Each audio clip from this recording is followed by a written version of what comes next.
The story of Calvin and Doris is one of those that feels like it's ripped straight from a tragic play. A story of a love so passionate it seemed destined to defy the world, only to be shattered by a truth no one could have ever seen coming. It all started in the quaint, picturesque town of Willow Creek, a place where everyone knew everyone, or so they thought. Calvin was the town's golden boy, the high school quarterback with a charming smile and a heart of gold. He was a dreamer, always sketching in his notepad, planning a future far beyond the town's borders. Doris was the new girl, a breath of fresh air with a fiery spirit and eyes that held a universe of secrets. She had moved to Willow Creek with her mother to start over, leaving a past she rarely spoke of behind. Their first meeting was cinematic. It was at the annual town fair, under the glow of the Ferris wheel lights. Calvin was trying his luck at the ring toss game, failing spectacularly, when he heard a soft laugh behind him. He turned to see Doris. Her smile, teasing yet kind. "You're trying too hard," she said. Her voice, like music. "Let me show you."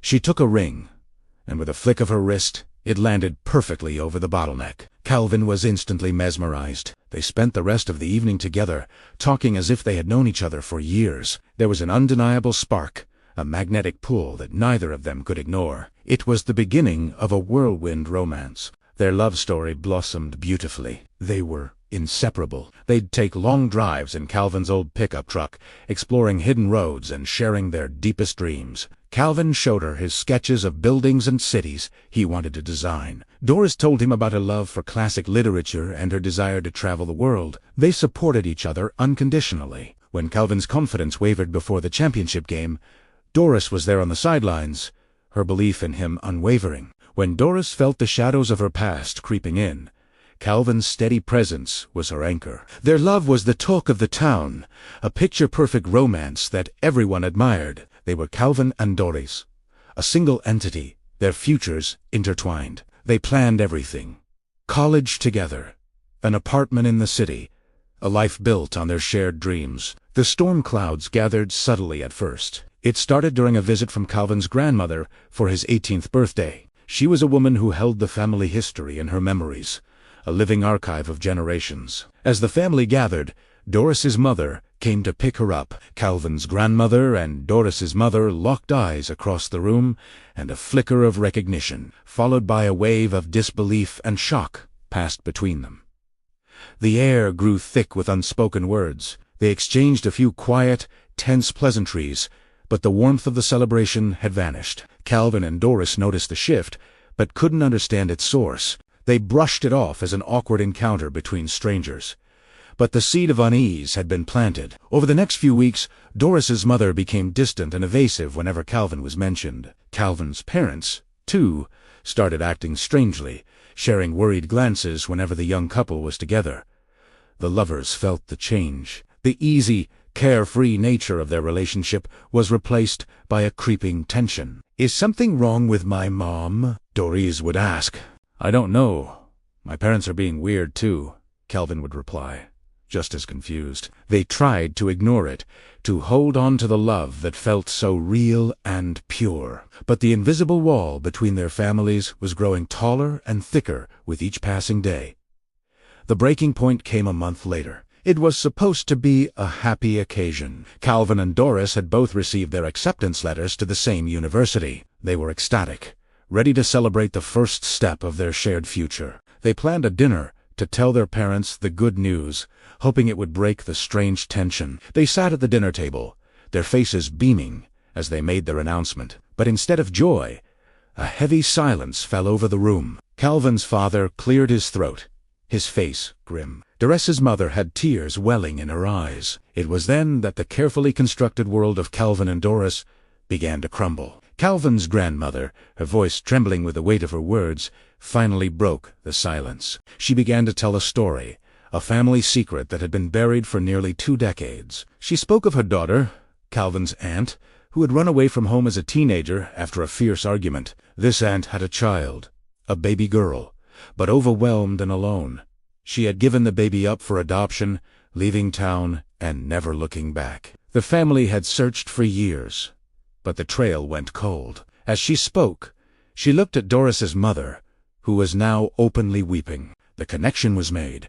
the horrifying puzzle pieces clicking into place. Doris's mother confessed that she had adopted Doris as a baby from a young, scared girl who fit the exact description of Calvin's aunt. The room spun. Calvin and Doris stared at each other, the color draining from their faces. The words echoed in their minds, a deafening roar that drowned out everything else. Cousins. They were first cousins. The person they loved most in the world, the one they had planned their entire future with, was their own blood.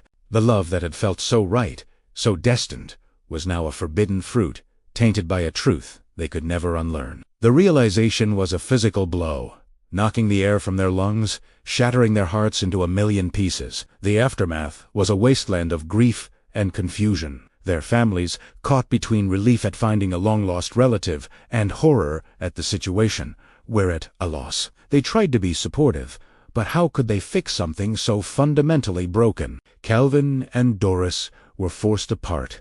The space between them now an impassable chasm. Every shared memory, every whispered promise, was now a source of pain. The sketches Calvin had made, once filled with hope, now seemed like cruel jokes. The books Doris loved offered no words of comfort for a tragedy like this. They tried to see each other once more, meeting at the park where they had their first real date. But it was different. The easy intimacy was gone, replaced by an awkward, painful restraint. They were no longer just Calvin and Doris. They were a secret that shouldn't exist. How could they hold hands, knowing they were family? How could they look into each other's eyes without seeing the reflection of this devastating truth? "I still love you," Calvin whispered, his voice cracking. "I love you too," Doris replied, tears streaming down her face. "But we can't. We just can't." It was a heartbreaking goodbye, a final acknowledgement that their beautiful love story had reached its tragic, unavoidable end. Their paths diverged completely after that. The dream of college together was abandoned. Doris and her mother moved away, seeking anonymity in a city where no one knew their story. Calvin stayed in Willow Creek, a ghost in his own life, the town's golden boy, forever tarnished by a love that wasn't meant to be. The story of Calvin and Doris became a cautionary tale whispered in the town, a somber reminder that some secrets are buried for a reason, and that sometimes the most passionate loves are the ones most fated to burn out. They were star-crossed, in the truest sense.